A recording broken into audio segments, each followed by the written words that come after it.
What these doctors are saying is a lie. It's completely fraudulent science. It's witchcraft medicine.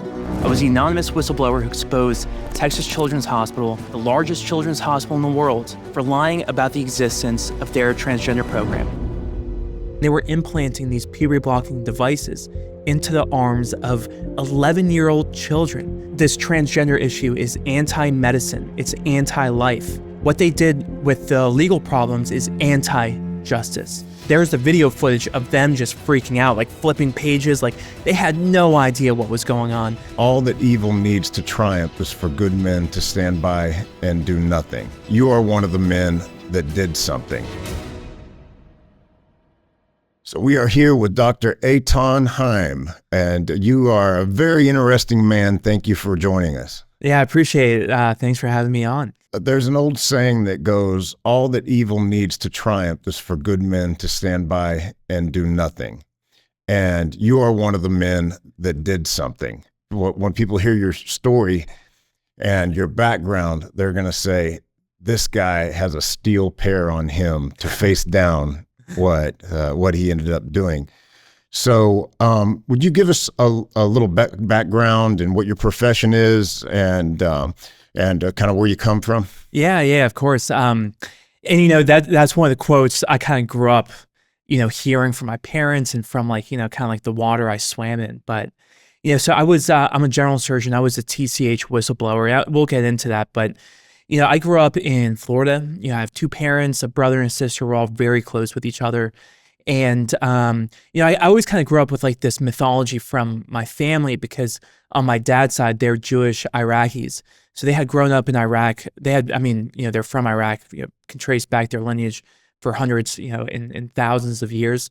And it was after World War II that they had to flee and move to Israel. So they were one of the first generations to move to Israel. And everything they had gone through with the pogroms, then, being the first generation in Israel. But then on my mom's side, they were German Christians. And, we have pictures going back, all the way to the early 1900s of my, great-grandfather who died in World War I. And, he was drafted to the German army in World War II. So even though he was part of the Nazi army, he had never joined the Nazis. And, he hadn't saved Jews in Italy by writing them fake passports. Wow. Yeah. And so I always grew up with these stories. And, my dad, he's a doctor too. And he always told me, it's like, to be a doctor is to do the hard thing, to do the right thing when it's the most difficult thing. And you really have to, embody that, because when you take care of your patients, that's what they're going to rely on for you to get them out of whatever illness they're suffering. So the area which brought you into prominence is this whole concept of gender-affirming care. And so you were a resident at Texas Children's Hospital. And could you tell us what type of procedures they were performing? Yeah. And for people who don't, aren't familiar with the whole world of surgical training and residency, that's what you do after medical school. So for me, it's a 5-year training program at Baylor College of Medicine in Houston, Texas. One of the best training programs in the country. You have the big trauma centers, Texas Children's. So Baylor College of Medicine is the academic program. It's affiliated with Texas Children's Hospital. Okay. So, I was there in 2018. That's when I started. And then I finished in 2023. So I was able to see this transition during COVID, where before it's like the greatest medical center in the world, but then you had the entire hospital system, thousands and thousands of people, the biggest medical center in the world, just be consumed by this radical ideology. First it was COVID, and then it was the transgender ideology. And, it took me by surprise because I had never really, I was familiar with it, but it was like so fringe. It was something that was so crazy. I never thought it would become so prominent, but after COVID, it took off like wildfire. And it was this belief that a boy can be turned into a girl and vice versa, or anything in between, any made up gender, with the assistance of the most potent hormones, the most potent chemotherapy agents, and the most radical surgeries of all time. And as a resident training there, like, I kind of started hearing about this, but in Seattle, in New York, in Washington, didn't really think it was, something that would happen in Houston, Texas. But that's when I discovered that it was happening in Houston, Texas. But not only that, the hospital was lying about it.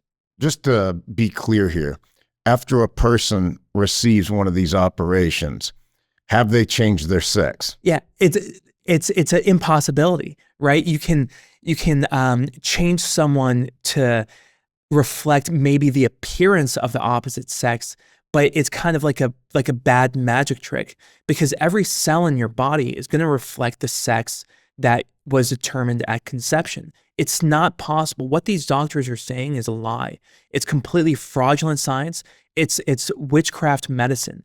And in that way, it's only destructive. So if a woman gets a sex change, she's not going to need a prostate exam. Yeah, sex change, I would say sex change is a euphemism, right? Yeah. These are radical, they're not even reconstructive procedures because they're deconstructive. They're deconstructing your normal physiological anatomy to create something that is essentially pathological, right? Because if you chop off your penis and then create a wound, what they call the neovagina, that is a pathology.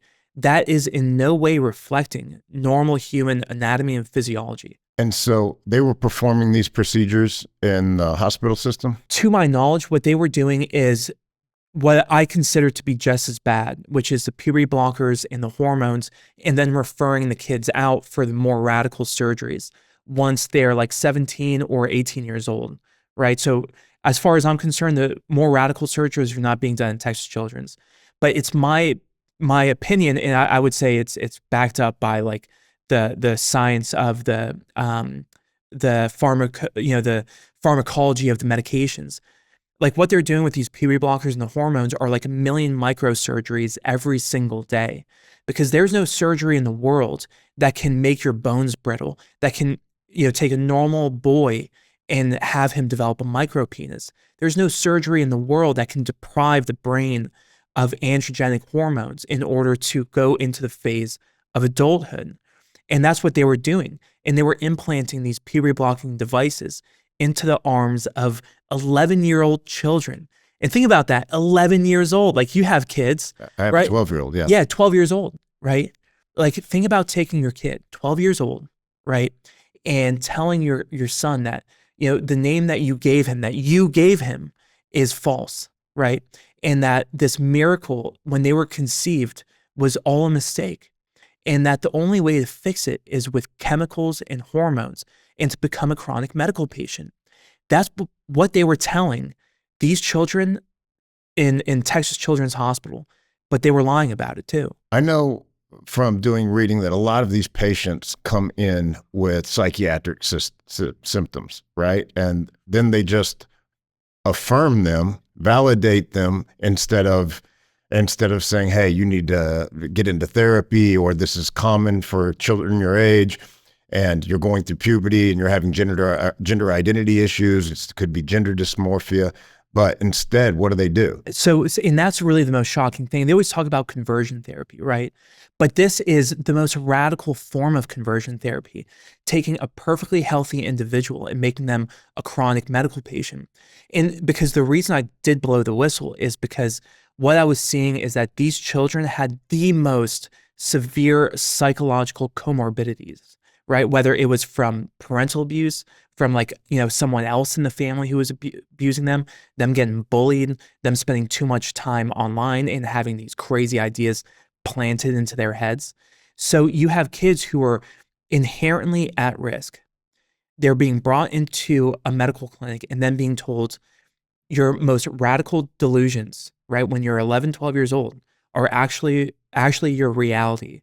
So we have to use the most radical medical interventions ever devised by humans to make that a permanent part of your identity and your physiology for the rest of your life. And so they take a person that's in crisis, they put them in further crises, and then now they're a customer of the pharmaceutical companies for life, and they're sterilized. And then when they maybe come out of this maturation issue, they're left with all these pieces now to try to get themselves back together. And that's, when you say that you take a child in crisis and then you further the crisis. I would say that's exactly correct, because consider this, right? Back in the 90s, you would have people go into medical clinics and they had like an opioid problem. And what would the doctors do? They would prescribe them tons of opioids. They would take someone in crisis and then might make the crisis worse. So what would happen is a lot of these people would get addicted. They would go from opioids, from the pills, to needles. And before you know it, they were living on the streets, right? They had lost everything. And this is the same thing, but worse, because they're making these patients, these children, these innocent and healthy children, dependent on these medications for the rest of their lives, just like the opioids. But at least if you're addicted to opioids, you can go to rehab and you can come out of that with your bodily autonomy, right? You can still have children, right? You're still the same person. You're still, Brady You can Knowlton. continue on with your life course. Exactly. Yeah. I'm still Eithan Haim. You're still Brady Knowlton, right? But with this, they're taking away the natural physiology of these individuals, to where they're putting them down a road that they can never come back from. They can never have kids, right? The complications from these hormones, from the blockers, from the surgeries, are so severe that you can't even go to a coffee shop and use a bathroom normally, right? You're put into like this cyclone of medical complications that ultimately tethers you to the boundaries of a hospital for the rest of your life. The thing is, I see these complications. I see the misery in these people's faces, right? And these are complications that occur in a similar way, but it's from cancer or from, inflammatory diseases or from trauma, right? But this is not, when I see it, it's from, it's either random, crisis, tragedy, like cancer. But in these other cases, in these gender clinics, what's happening is it's being caused by doctors. It's iatrogenic. It's almost the inverse of the Hippocratic Oath. It's the inverse of medicine. It's anti-medicine, because you're taking because do no harm, right? It's different than other medical professional like oaths, right? Like for the military, it's to defend the Constitution, right? And then for police officers, it's to protect and serve. These are like proactive things you do to others, right? It's like a proactive thing. Mm-hmm. But in doctors, it's a warning: do no harm, right? It's not saying something we should do. It's saying something we shouldn't do, because the implication is medicine. In order for something to be considered medicine, there's this very fine line, right? Where on one side is therapeutic, but on the other side is very damaging. It's only using those medicines and those surgeries in the right instance that makes it therapeutic. So that's why what we do is so important, right? Why the oath is not to heal patients, it's to do no harm. Because we do no harm, because if we screw things up, we're going to destroy people's lives. So in every way, this is anti-medicine. What was happening at the hospital, and then how did it come to be that you were a whistleblower? That's really where everything starts and where things get so crazy. And, it's like, so that's the groundwork, right? That's kind of everything we just talked about for the past couple of minutes is like what was brewing in my mind, the 2 years prior to this happening. So in March of 2022, when Texas Children's Hospital, the leadership released a statement to a bunch of newspapers saying unequivocally that they were shutting down their transgender program because of, quote, potential criminal ramifications. That's important. They said that, potential criminal ramifications. But why release such a big statement, right? A couple of weeks early, in February of 2022, the Texas Attorney General, Ken Paxton, issued an opinion saying that these transgender interventions on kids could be investigated as child abuse, right? So it makes sense, a couple of weeks later, the hospital is saying, hey, we're shutting down the program because we're not doing it anymore, right? So the public has this idea that it's no longer happening. But I was working there at the time. I was operating there, right? I knew what they told everyone was a lie. And the reason I knew this is because the people who were doing the surgeries told me. Yeah, they right? continued. It continued, but not only continued, it expanded into a multidisciplinary clinic, right? It was turned into a hospital-wide priority. And that's why I didn't believe it for 7 months, right? I didn't believe this was really happening for 7 months. And it was only in January of 2023 that, it's something called a Grand Rounds Lecture. It's like the hospital's most prestigious lecture series. And granted, this is in the world's largest pediatric Children's Hospital, one of the most prestigious. So the topics they present at their Grand Rounds lecture has importance nationally because Texas Children's Hospital sets the groundwork for pediatric care nationwide and worldwide. So in this lecture, the directors of a program that supposedly did not exist were talking about their program, about how they were manipulating families into giving their kids these potent chemotherapy agents and hormones and affirming these delusions, right? And there was a Zoom conference where you had multiple people within the program talking to groups of 150 medical students, right? It was an open secret. Probably over 1,000 people knew about it, but no one said a thing. After that occurred, did you start feeling compelled to release the fact to the public? Because absolutely, it was that moment in January of 2023 that I knew that I couldn't look at myself in the mirror. I couldn't, because I just got married a couple months before that, like right before that, and we were going to start a family. So like, what kind of man, what kind of father, what kind of husband, what kind of doctor would I be if I didn't blow the whistle? Yeah. Right. If I knew about this vicious lie that was being perpetuated, right? I mean, this is a children's hospital, right? How can a children's hospital lie about something so vicious, right? Like you need people who run children's hospital to be responsible, right? Like they take care of kids. So it's like, what kind of doctor would I be if I didn't do something? Right. It took me 5 months to get a hold of a journalist.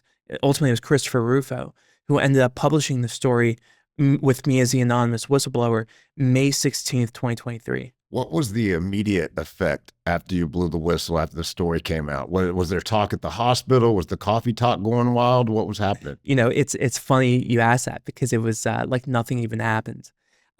So, you know, I was working there at the time and no one even knew. Like we exist in such a bubble because we're so busy operating, taking care of patients that no one even knew, no one even talked about it, right? People are kind of shut off from the world when you're in like the day-to-day routine. Everyone's in the fog of war. Yeah, exactly.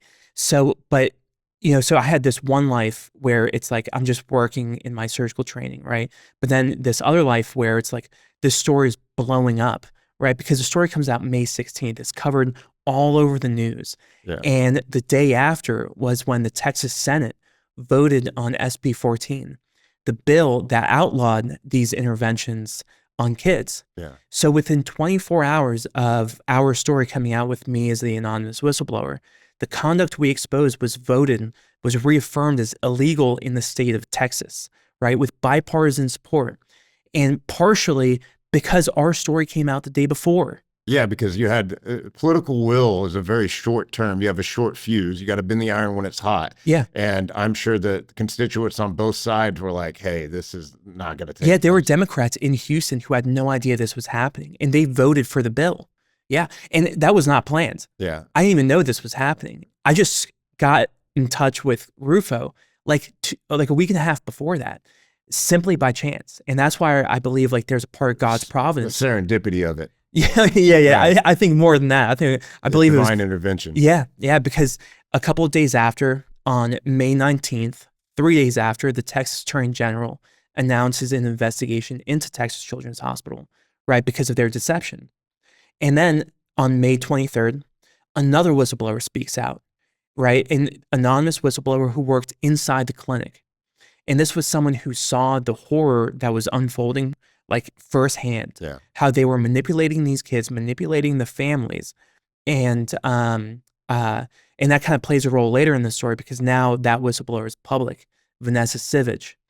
And then about, a week and a half later was when the CEO of the hospital, Mark Wallace, says that he's going to shut down the program for good. At this point, you're probably feeling pretty good because now you know that these kids aren't going to be subjected to this. They might go to a different state if it's real bad, but they're not going to be indoctrinating children with their own agenda. And what took place after the bill was introduced and passed? What happened to you? Absolutely. And that's where things get really crazy, is that it was like nothing ever happened in my private life because I was anonymous, and my life just went on like usual. I had succeeded in like the way I could never even imagined. Think about it, within 24 hours of this story coming out, what I exposed as a whistleblower was made illegal. I had crossed the highest possible threshold for a whistleblower, like you can ever consider for a whistleblower, right? Like you expose something that's made illegal the day after. I would argue this has always been illegal, but that's like a whole separate deal, Okay. for the reasons previously stated. But maybe a month and a week after, June 23rd, 2023 is when my entire life changed, right? So this was, after the story came out for the next month, I just go on with my life. Nothing ever happened. I was just planning on moving to my small town because I was just about to finish surgical training.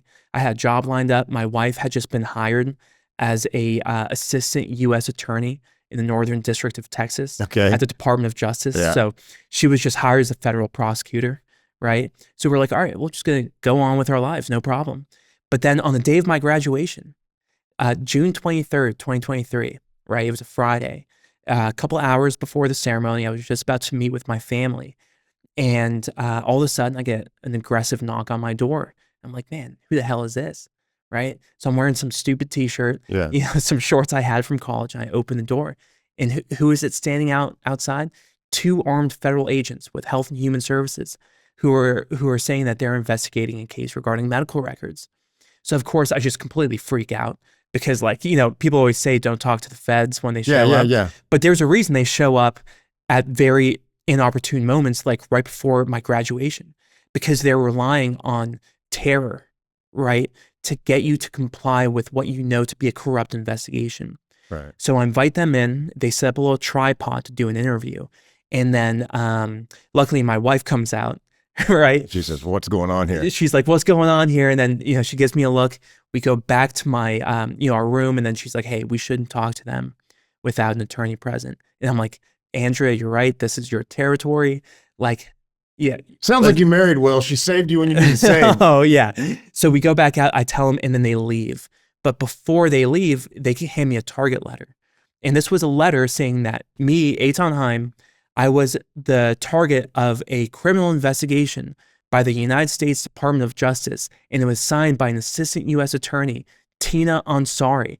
So the same position that my wife was just hired, but just in a different district. Yeah. And I was under a criminal investigation by the United States Department of Justice, and that's where everything changed. Well, I would think for both of your careers, right, the amount of pressure, the burden that you were carrying, her having to work for the DOJ while her husband is being prosecuted by the DOJ, and yourself, now that you're out as a whistleblower, you have to work were you still working in the system that you blew the whistle on? Well, so at that day was the last day. Okay. Because I was graduating that night.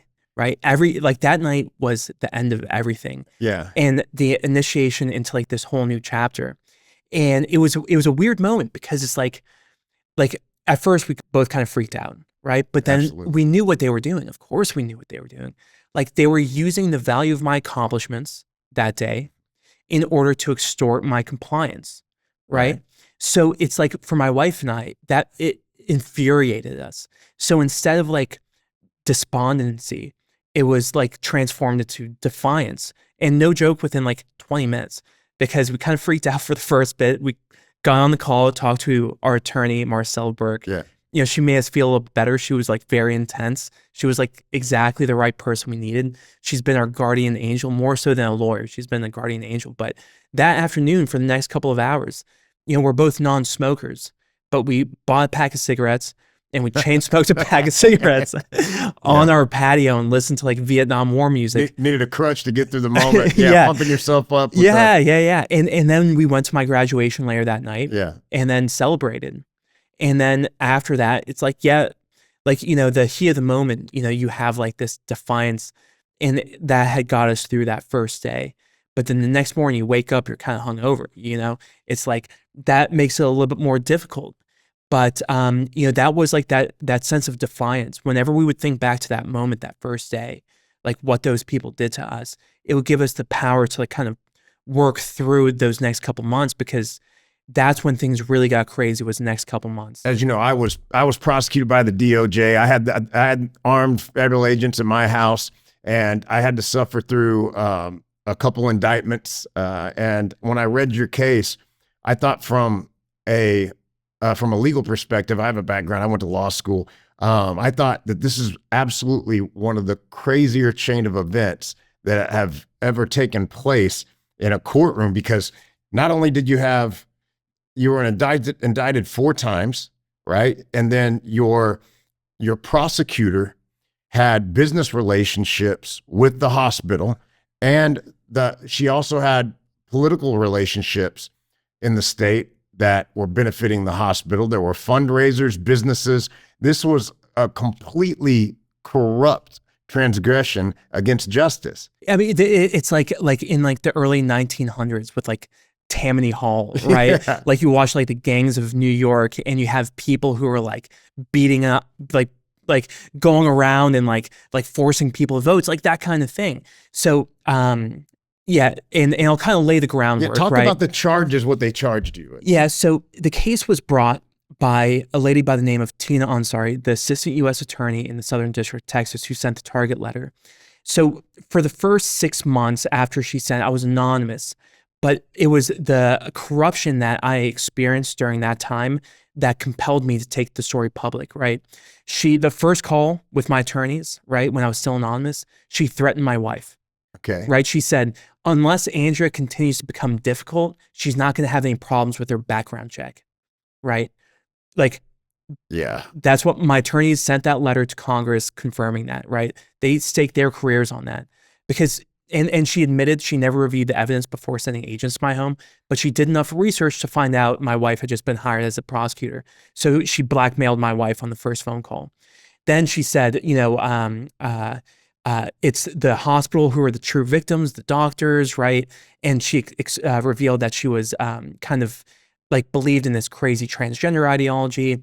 And then the craziest thing was that, which had compelled me to take the story public, was that she said she was going to take me to a jury trial, even on a technicality, even if she was going to lose. And when I heard that from my attorneys, and they had written all this in a letter they sent to Congress, right? Yeah. So what I'm describing is a letter they sent. That's when I took my story public. And I bring up this last point because that's an important thing when I talk about the indictment, because their first indictment came out in June 2024. It was, the grand jury was in late May 2024. And what they were charging me with was accessing medical records without authorization and under false pretenses. So the keywords are without authorization and false pretenses. And then also disclosure, right? So just like in so many J6 cases, the DOJ creates this myth, like this fabricated story that I'm some type of grifter who lied about needing access to the TCH medical records, and I was looking at transgender records, and Yeah. I disclosed, that's a legally operative language, disclosed, that I disclosed information to the to Rufo, right? So of course, when I first saw the indictment, like my lawyers, they were like all nervous, but I like started laughing. I was like, this is a joke. Like these people are going to get destroyed. But I was soon to find out that the truth doesn't matter in a federal court. So what happened, and what has happened, unfortunately, too much over the last 4 or 5 years, was that they would find a target. They wouldn't investigate. They would charge, and then the investigation would follow. They would contaminate your name in the media and then hope that the stink caught up with you by trial. And so, and as far as the charges, what they want to do is just get an indictment on you. And so what did the indictment include? Yeah, so what the indictment included was that, like, the details are really important, right? Where it said after January 2021, I had no reason to be a TCH, right? And that I had no reason to access the records I accessed. So, to the public, it makes it seem like I was looking at transgender patient records. Right. But of course, once we start digging, right, once we start sending out a couple of sealed motions, right, all of a sudden, right before all of our pre-trial motions are due, we get a significant disclosure from the DOJ. Oh, it turns out that TCH, disclosed some information to the DOJ. Everything they said in their indictment was false. Many people don't know this, that if there is exonerating or evidence, Brady evidence, there is no, there's nothing that compels a prosecutor to give this to a grand jury. If they had seen that, they would have never indicted you, correct? Well, the crazy thing is that the evidence they gave us in discovery had disproved every single claim they made in their indictment. And like, that's worth restating. The DOJ's own evidence exonerated me of all the charges. Wow. And they even conceded that in a motion from like mid-September. They said, because we had alleged that, because they got a second indictment where they doubled down on false pretenses. Their evidence had exonerated me of false pretenses, right? Because the patients I was looking at was transplant patients. Yeah. That's what this whole case was about. It wasn't about transgender patients. But like, as a surgery resident who shares a break room with the transplant surgery team, and as a chief resident, I have to cover those patients. Okay. Of course, I'm checking those records to make sure that nothing bad is happening, that they're not becoming more tachycardic, they're hypotensive. Like, that's my job as a chief resident, So we had requested grand jury testimony. What did they present to the grand jury in order to double down on these charges that their own evidence proved was untrue? And they, in their defense, right, they said, we presented false information to a grand jury, but we didn't do so knowingly. So their excuse was that it was an accident. It was an accident. We didn't see this. The word they use is our understanding of the case evolves, right? So this case is unfolding like my attorneys have no idea what's going on. They don't know what they're charging me with. I don't know what they're charging me with. The judge doesn't know what they're charging me with, right? And I was thinking to myself, how could they be going on with this case? Like, this prosecutor must have some conflict of interest. Like, and that was just like my conspiratorial mind. Like, that's what I was thinking. Like, how can someone do something so crazy? Because after the first indictment fell apart, their second indictment changed the patients, the victims of the indictment from TCH and its patients to TCH and its physicians.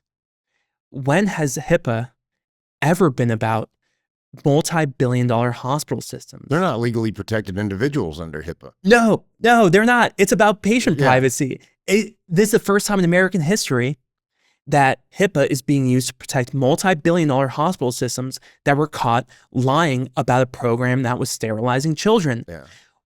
Who is this prosecutor who's bringing this totally insane case? Tina Ansari, right? Who's doubling down every single opportunity, right? So I started digging, right? Because someone told me something about her family, that like they own a coffee company. So I'm like, all right, I'm going to do some digging, right? And I knew that her brother's name was Ali Ansari. So I typed in Ali Ansari Coffee Company. I found out it's Fresh Brew. His coffee company is Fresh Brew. So her brother has the largest private label coffee company in the United States.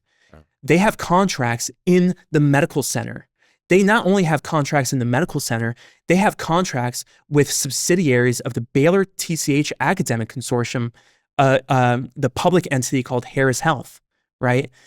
And then also I find out right after Tina Ansari sent agents to my home, her brother starts going to major TCH fundraisers with the president of TCH, Debbie Sukin. So she sends agents to my home in June 2023. He starts going to these fundraisers within 2 months, right? Where they're raising $400,000, $500,000 in the evening, $1 million in the evening, right? Yeah. When her brother has contracts with the systems within the Baylor TCH consortium, right? But it's not only that. Tina Ansari's aunt is also a main Democrat radical LGBT activist within the Houston social scene, like the kind of upper echelons of the Houston high society. Her name is Seema Lajavardian.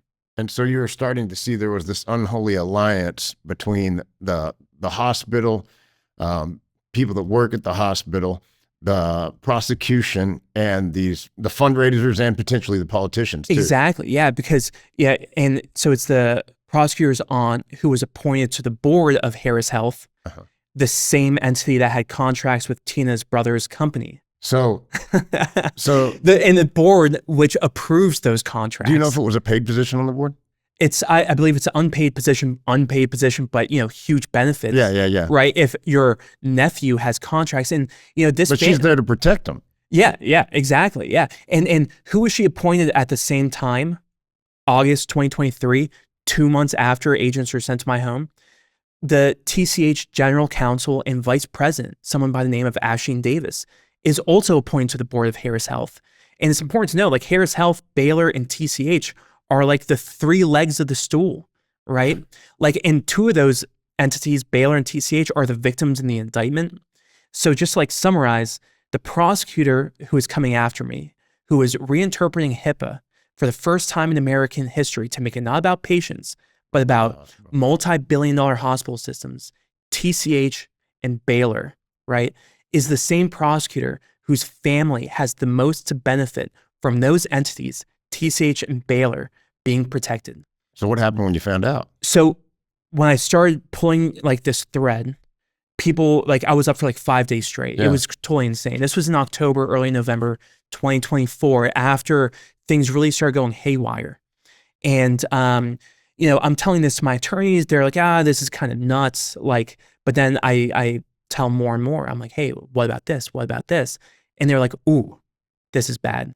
This is very bad, because Tina Ansari was listed as a former executive on the coffee company's investment. So it's complete conflict. Because it's a family company.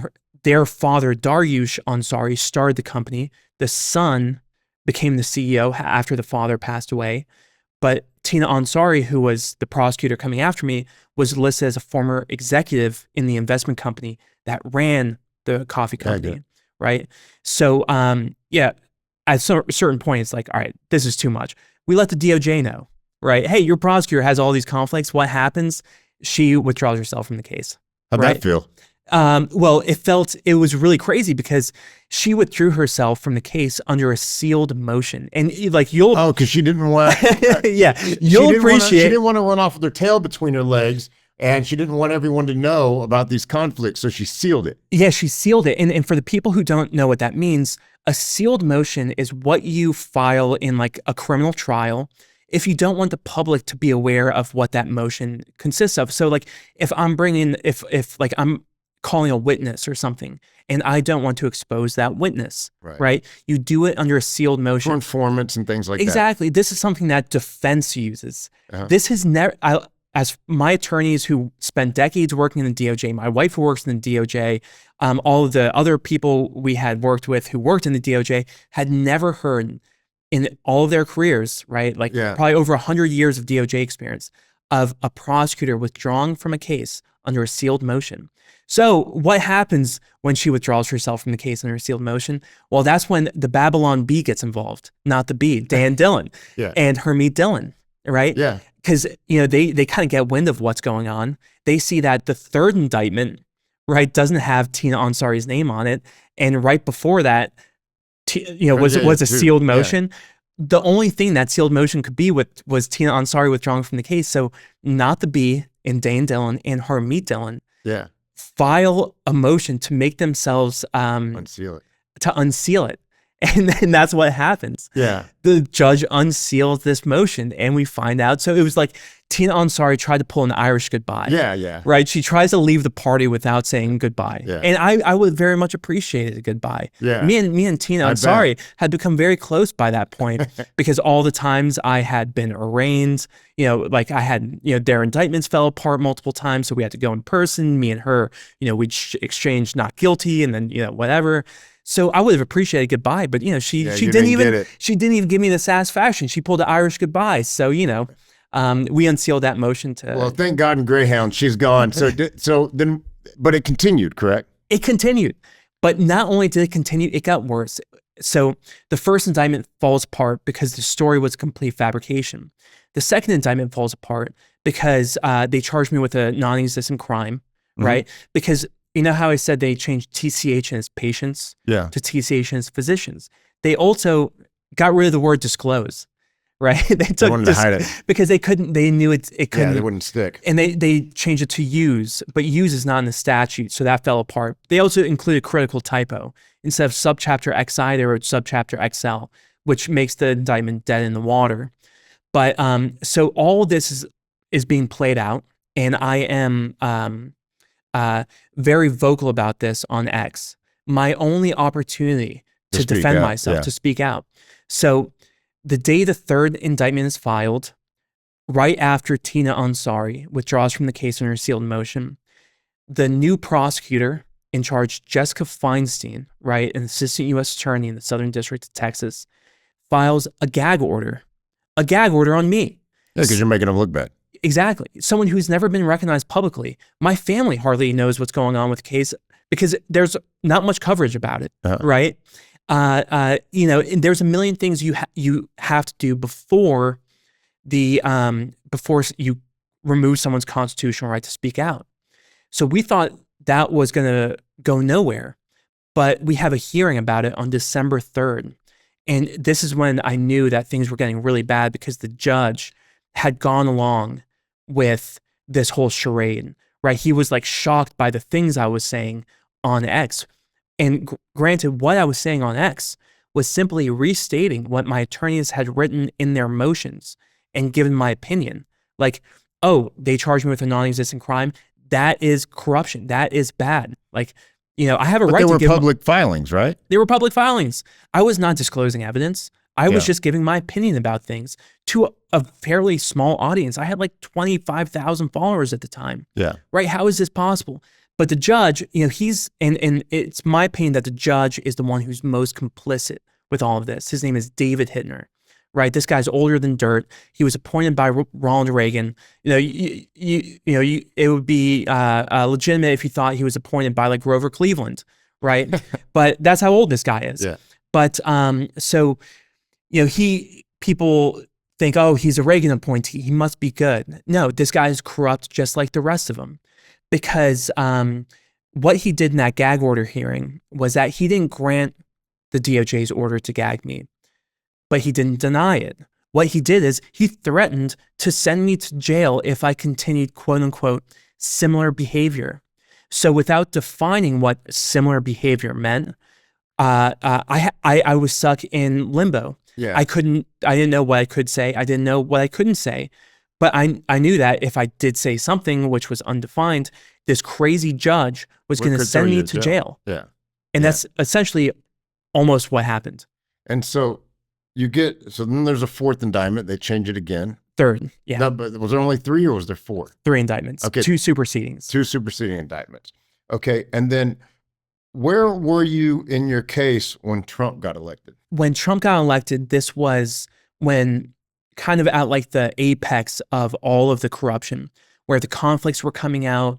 It was around the time that the gag order was happening. And so before the election, you know, my wife and I, you know, we were on the edge of our seats watching those results play out. Me too, man. Me too. My freedom was at stake. Oh, absolutely. But when we met a couple of months ago, yeah.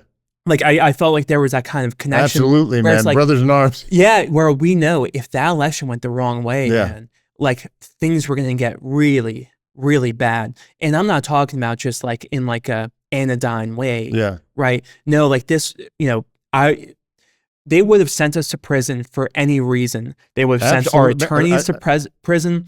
They would have tortured our children, you know, by taking them away from I'm their telling parents. you, man, we could go to the same PTSD group therapy. Yeah. Yeah. I was suffering from all those things at once, man. Yeah. My name's Brady, and I was also prosecuted by the Biden administration. Yeah. Yeah. So, how did you feel when the results came in? So it was, I felt good, but there was still a part of me that couldn't quite celebrate because I knew that like there was still so much unknown. Yeah. Because even though Trump was elected, my case was still ongoing. It was scheduled for February at the time. Yeah. So like, and by that point we were $1 million in the hole, even though we raised $1.3 million, which is amazing. right? This is a case that easily could have cost $4 or $5 million, but we had a very lean legal team who like worked way overtime and didn't bill. So we were able to keep it just over $2 million. Oh man. Like, and when you look at it, that's kind of a steal because no, absolutely. we worked through all those. I mean, you know more than I know any. what they charge. Yeah. Yeah, So, I had Alan Dershowitz. He doesn't come cheap. I had Ron Sullivan. I had these big names like Aaron Hernandez's attorney. And no, man, I didn't get away easy, but you had to pay, and it sounds like that. In the end, though, did it work out for you? Well, it worked out after we entered a game of chicken with the judge, right? Because on January 20th, Trump gets inaugurated, and our trial was scheduled for February. And every single day, right, that the DOJ is escalating the case behind closed doors, right, that's tens of thousands of dollars for us, hundreds of thousands of dollars. And after that point, like based on our calculation, after what the judge did, Judge Hittner, during that gag order hearing, we knew, just like you guys, there was no chance I was going to get a fair Absolutely trial. Not. So if we went to trial, like we had all the facts on our side. But, you know, for all the people listening, facts and the truth doesn't matter in a federal trial. What matters is what facts you can get into trial. And if the judge, he's the ultimate arbiter of that.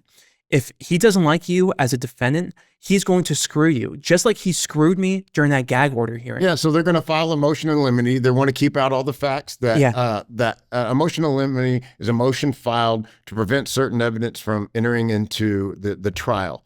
And so if there are facts that are that hurt the prosecution's case, you can better believe they're going to do everything to keep them out. And what did the motion in limine from September 6th say?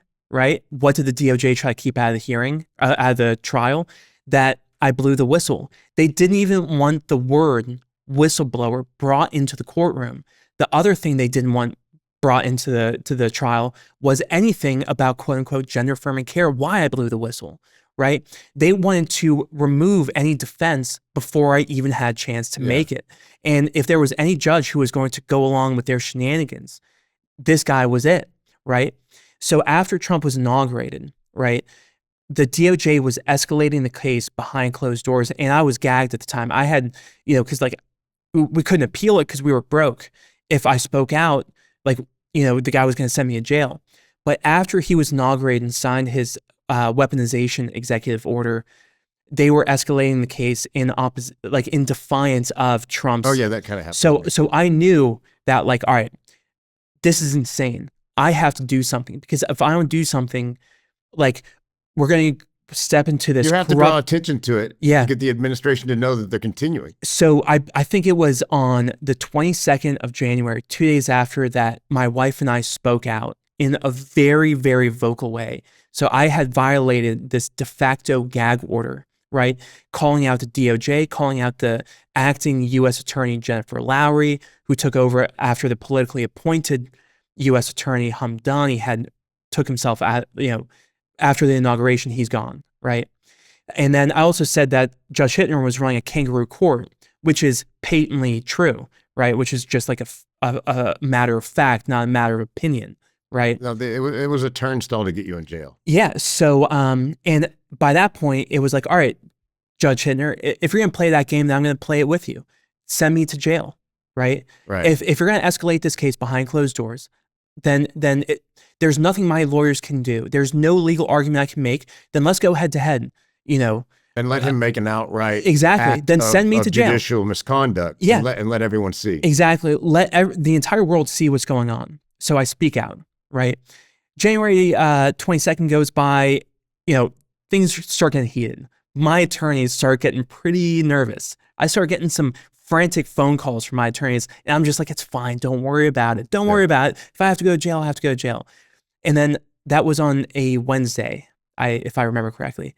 That Thursday, the 23rd, right, the day before the case was dismissed, I have a phone call with my attorneys, and they say, you're going to jail tomorrow. The judge is going to sign an order to, like, an arrest warrant. Yeah, yeah. And I'm like, dang it, I'm operating tomorrow. Like, that's not good. That's not a good thing. But so the deal is, the judge is saying he's going to issue a warrant for my arrest. That's my attorneys are telling me a arrest warrant is going to be imminent tomorrow unless I sign an agreement with the government to make this case go away, right? A pretrial diversion. And we entered that agreement into the congressional testimony. You can see it. I can send it to you if you want, right? And then the other thing the judge was hanging over my head was that he was going to move the trial to that Monday, 4 weeks early. 4 weeks early. So he was going to send me to jail for violating a fake gag order and move my trial up to that Monday, taking away any chance I had for a fair trial. He was absolutely on the prosecution's team. And what did the pretrial diversion say? What did it say? It said, I could never sue the government. I could never disparage the government. I could never disparage TCH. I could never disparage Baylor College of Medicine. And no one in my family could ever disparage the government, TCH, or Baylor College of Medicine, right? And I was being extorted. And you said, take me to jail, didn't you? No, so I signed it because I had to operate the next day. I was going to violate it that Monday because it was being signed under duress. So like that agreement was null and void. Yeah. Right. So it was garbage. I was going to throw it out on Monday and violate it. I got you. Yeah, it didn't matter. Right. I didn't tell my attorneys that, but I told my wife. I mean, that was our plan. So because the contingency was things were going south very, very fast.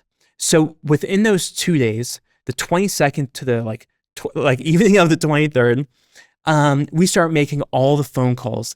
Like we start any social capital we had, any number I had, I started texting people. My attorney's texting people, right? We are on like this mad dash to get the transition team in Washington, D.C. aware of it, to send guidance to the Southern District of Texas to drop this case like tomorrow by 9 a.m. Yeah. Right. And we were keeping that pretrial diversion agreement like in the pocket in case we needed it. Yeah. Because I need to operate on my patients, you know. I didn't want these people to like arrest me like the day of. I still thought they were going to arrest me the day of because I sent all my media contacts to my wife. So 9 p.m. I have my phone call with my attorneys. They tell me this crazy plan, like, all right, sign this agreement and maybe you won't go to jail. And we have to get a hold of the most powerful people in the entire world, right? And maybe they'll send some guidance to the Southern District of Texas tomorrow morning by 9 a.m. I'm like, no way that's going to happen. I'm going to jail. Screw it. Screw the judge.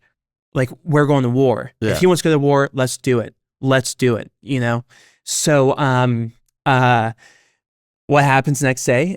Friday morning, right? I wake up, I go operate on my patients. I think I'm going to be arrested. And then I finish my cases. I go home. I'm not arrested. Thank God. And then all of a sudden, right? My wife gets word that, because she's following PACER, which is the legal, where it's like the online portal where you can see all the motions being filed. Exactly.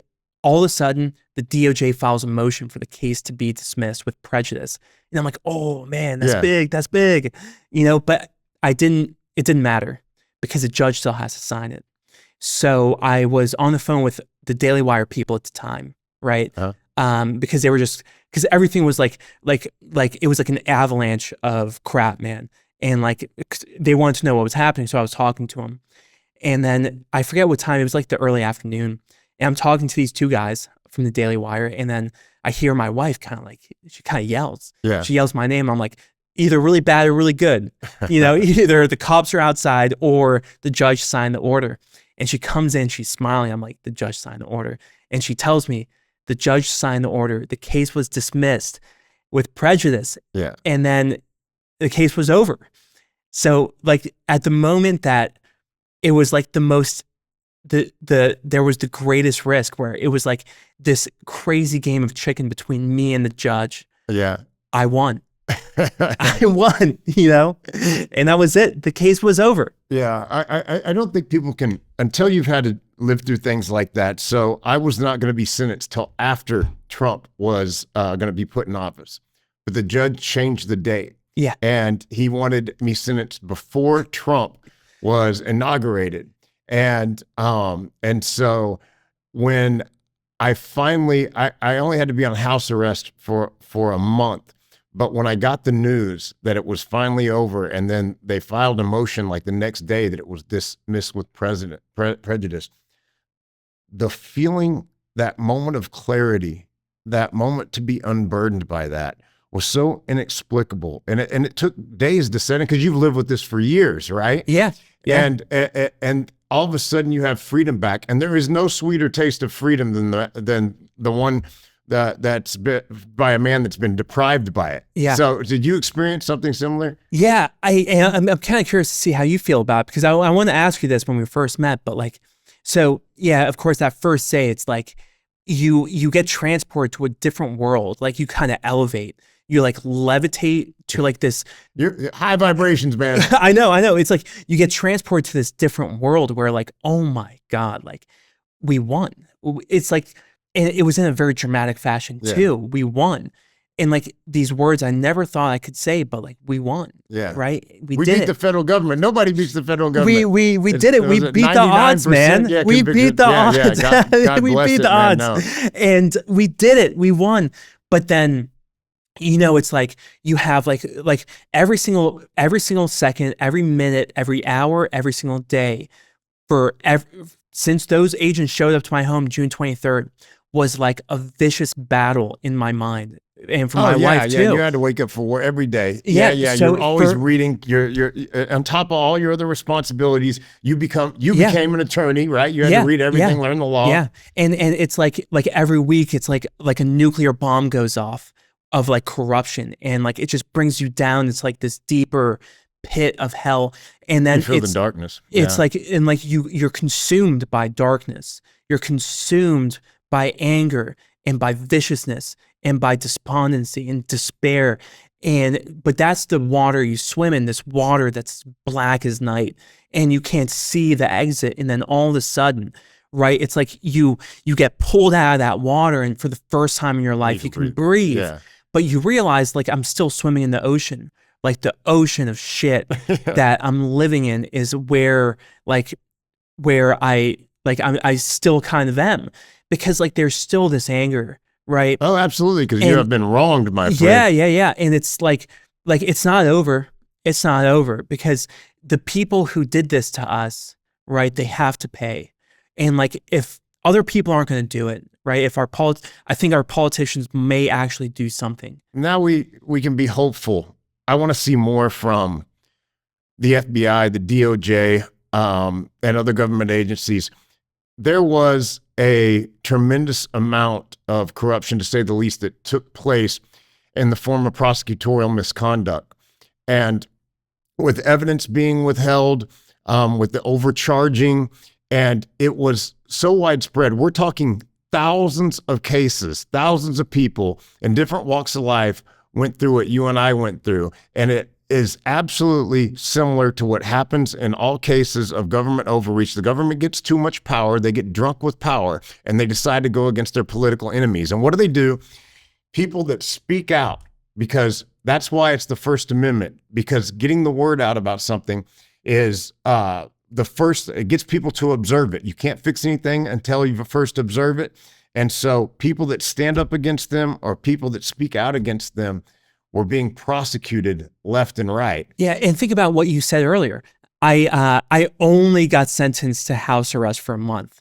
Like, I only got sentenced to house arrest for I lost how crazy is that? $1.5 million. I had my business licenses I lost. They withheld, they took my law degree away. For what? For nothing. Not for nothing. For nothing. They that's why I believe what these people did exists at the highest level of criminal behavior, right? It's the same as murderers. It's the same as rapists, right? Because what these people did is they had taken innocent people, right? Either innocent people or people who did the right thing, right? In my case, right? Because like what I did was blow the whistle, right? Protect kids, right? It was my oath as a physician to do. So what they did is they took either innocent people or people who did the right thing, and they made them into criminals, right? And they used their authority to make themselves appear as the false arbiters of justice. So just like this is anti-medicine. They came off as they were the moral elite. Yeah. So just like this transgender issue is anti-medicine, it's anti-life, right? What they did with the legal problems is anti-justice. It's not just injustice. It's not just maljustice. It's not just like an aberration of justice. This is anti-justice, right? And that's why these people are apex criminal predators, right? Who have to be held accountable for what they did, right? These people are the ones who have to be held, who they have to be the ones investigated. Absolutely. The only way that we can prevent this in the future is when people make transgressions such as these, people have to be held accountable. And you have to, because people don't learn except through force and fear in situations like these. And so they need to feel the poetic justice of going through the criminal justice system. And they need to have to hire attorneys. They need to have to suffer in their careers.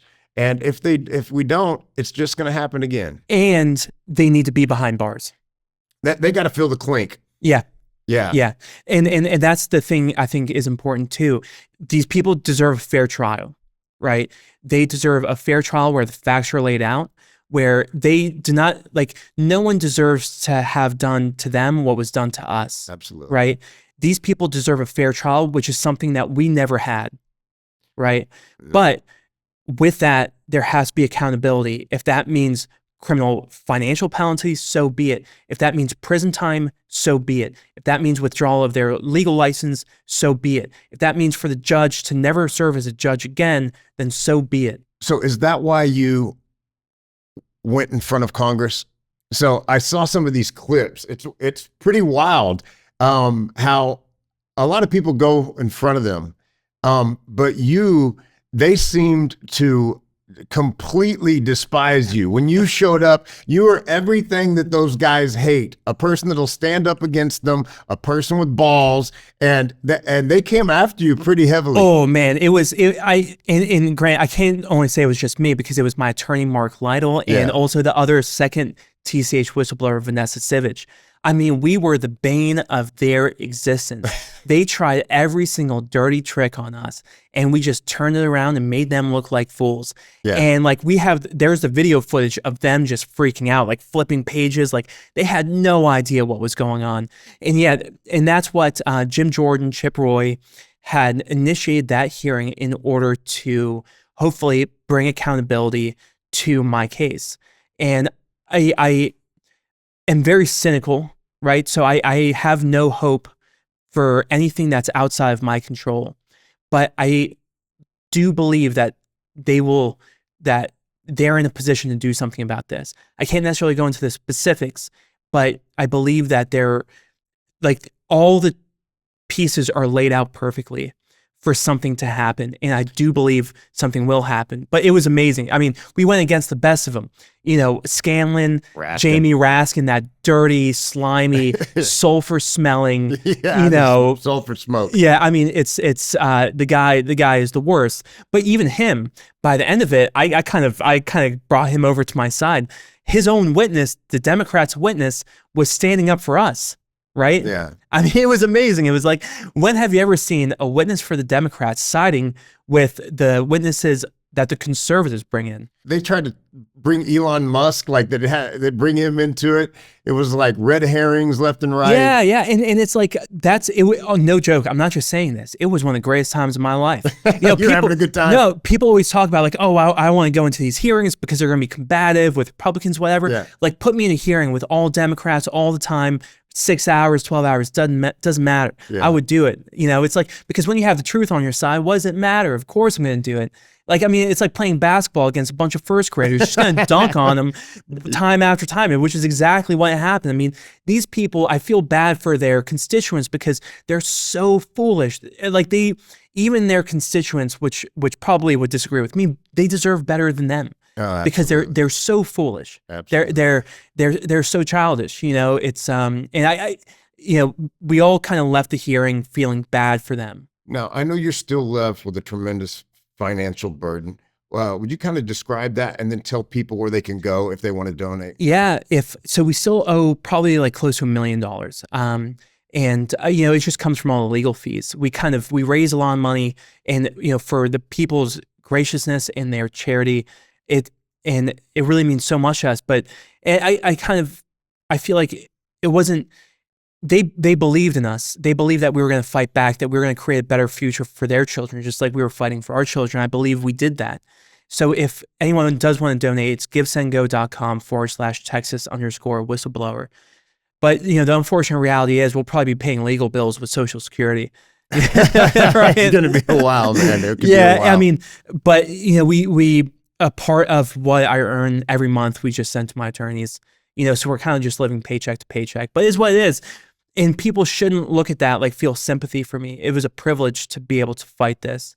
And I feel that every single day, you're building the kingdom in heaven, man. Yeah. I want to congratulate you on the victory. And I also want people just to take a page out of your book. We need more people that are willing to do what you did and willing to face the fire. And you never know, even though the odds seem impossible, there's a lot of people that just recently have proved that that's not true, and you're one of them. So thanks a lot, man. Of course, man. Appreciate of course. Pleasure.